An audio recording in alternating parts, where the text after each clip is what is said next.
Hare Krishna, everyone. This is the acyuta-bhava from Nightlight Astrology, and this is part 7 of my series on the Sri Upanishad, which I have lovingly titled the Bhakti Upanishad because this is one of the sacred and dearmost texts of those who study and practice Bhakti Yoga. So I'm going to go ahead and put today's presentation up on the screen where you can see it, and we'll dive in. If you have not been watching this series in order, I recommend that you do start with the first and go through up to the present. You'll get most out of the series that way. Today, we are going to be reading through the sixth mantra, which is one of my favorites of the entire Sri Upanishad. For a refresher, the Upanishads are the ancient philosophical summaries and commentaries on the Vedas. So it's a long tradition of sacred wisdom literature in India. The Vedas are sort of thought to, descend from the spiritual world, and then the Upanishads are the philosophical refinements and commentaries and summaries. It goes down through the Puranas. There's other scriptures like the Mahabharata and the Bhagavad Gita, and so forth. Anyway, the Sri Upanishad is the Upanishad of the Lord. Isha means Lord. It was written in poetic verse, and it consists of 18 verses total. We've read through the invocation and the first 5 mantras, and so today is the 6th mantra. Here's how it goes. And you could read it along with me.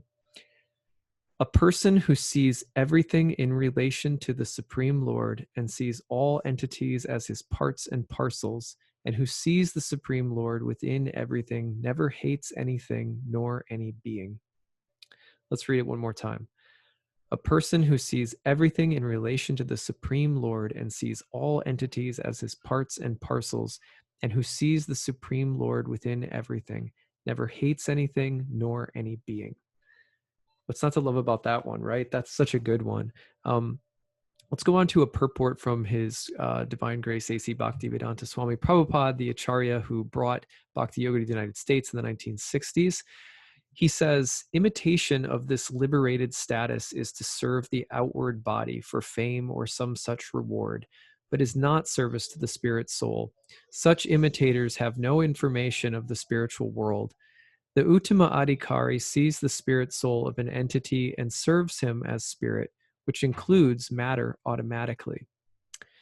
Let's read that one more time again. Imitation of this liberated status. Now, he's referring, of course, to the ability to see God in all things. So what does it look like when someone mimics that, but isn't really doing that? Well, in this case, Srila Prabhupada says that, unfortunately, many people in the world are do-gooders. There's nothing wrong with doing good. You get good karma from doing good. But do-gooding is not the same as seeing God in everything. Kind of takes do-gooding to a whole nother level. Because when we learn how to see God in everything, it goes beyond doing good or trying to fix a problem, because oftentimes people who are trying to fix a problem have judged that something is bad or something is wrong or something should be fixed. And in judging something, they're actually demonstrating preference of one thing over another. And in some ways, the saintly person, the bhakta, the yogi, is learning to see God in all things, whether they're broken or fixed. And so this comes first. Then he says the Uttama Adhikari, that's like a highly realized soul, sees the spirit soul of an entity and serves him as spirit, which includes matter automatically.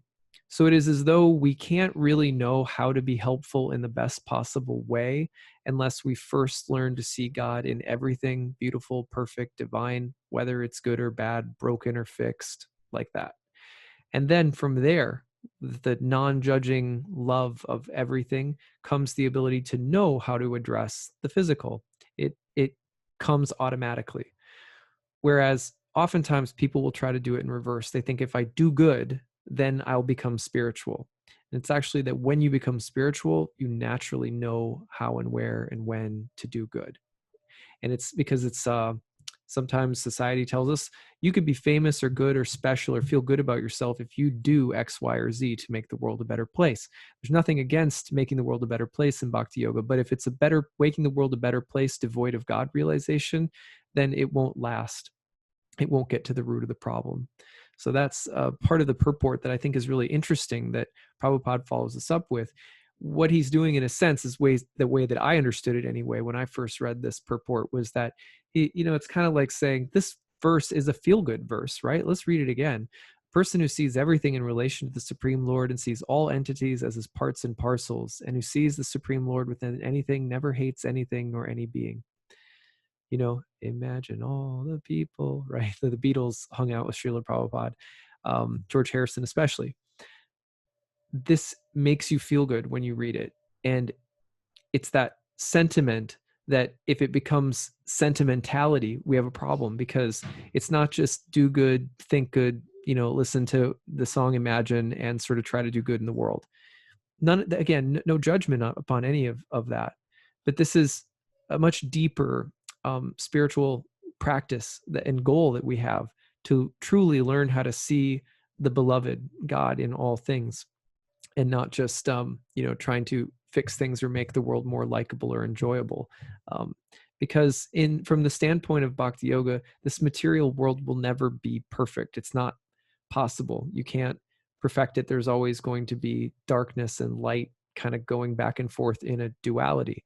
What we're learning to do as bhaktas, in a sense, is learning to see God and love God in all things, in the vacillation of all of the opposites. So unless we do that first, any of the do-gooding actually can become a part of our ego. Now, seeing God in everything, you know, a realized soul is one who sees God in everything and everything in God. And one who sees like this doesn't judge, condemn, or hate anything. That seems like a paradox, that we wouldn't judge, condemn, or hate anything, even bad or even evil. But paradoxically, that doesn't mean that we don't do anything either, that we don't oppose evil or bad and try to do good in the world. So it seems like a paradox on the outside. People think that in order to change something, I have to hate, condemn, or judge it. If it is in need of transformation and change or healing, it can still, healing and change can still happen without us becoming a condemner, a judger, or a hater. We can see God in literally everything.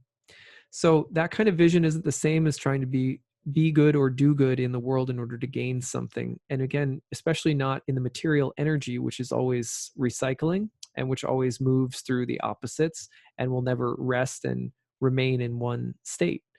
So we can't, it's like trying to solve a problem that we can't solve in that respect. So the only, instead, when we learn to see everything good or bad in terms of the indwelling divinity, then naturally we are led to know how to address the material circumstances of things to make them most in line with God consciousness. The Bhagavad Gita says this very clearly in one part of chapter 6, which is one of my favorite verses in the entire Bhagavad Gita. Krishna says, "For one who sees me everywhere and sees everything in me, I am never lost, nor is he or she ever lost to me." I love that verse so much. Similarly, the Srimad Bhagavatam says, "The Lord as super soul pervades all things, just as fire permeates wood, and so he appears to be of many varieties, though he is the absolute one without a second." Goes back to that concept we've been talking about called acyuta-bhava tattva, that God permeates and is in everything, and yet everything is also, every created thing is also, has its own unique identity. So the Lord as super soul pervades all things just as fire permeates wood, and so he appears to be of many varieties, though he is the absolute one without a second. So I hope that you have enjoyed this talk. I would love to hear some of the realizations or reflections you've had while listening to this. How do you get in that practice? What do you do every day to try to see the divine in everything? I know that for me, I have to have my time for japa. I have to have my time for chanting every day, because that's the time where I bring in all of those loose ends and judgments, and I bring in the impatience, and I just sit it down for some TLC, you know, and then it's easier for me to go and do the other things I have to do in my day while keeping a tranquil and more accepting, loving mindset, and really looking for God in everything. So I don't know if you're chanting or not already. I did a video on mantra meditation. I highly recommend you check it out and start chanting, because it's a great, simple way to start practicing Bhakti Yoga. So that is what I have for you. And until next time, I look forward to it. Hare Krishna.